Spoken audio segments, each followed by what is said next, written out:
পম্পুরানি আম ছুলাচ্ছে। আমরা আজকে কি খাবো জানি কিন্তু আম শেক। আম শেক। আমটা কিরকম করে কাটছো? যেভাবে বিচিটা ফেলে দিতে লাগে এরকম করে কেটে নেবে, শেষ।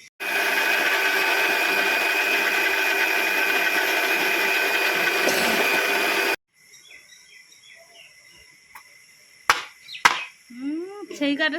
এটা দিয়ে আমি রসটা নিয়ে নিব, তারপর দেখো সেই টেস্ট হবে, সেই পুদিনা পাতা এলো। তারপর সারাদিন ফ্রিজের ঠান্ডা জল বানান যায় আর চিনি জল মিশিয়ে দিলে খুব সুন্দর টেস্ট লাগবে বানিয়ে খেতে। আমার আম শেক বানিয়ে ফেললাম, এখন সবাইকে দিয়ে দিব খাওয়ার জন্য। কিরকম হয়েছে একটু বলো রিয়াকশন। কেমন হয়েছে বলো তো একটু। খুব টেস্ট, ঝাল মিষ্টি সব কিছুই আছে, ওয়াসাম।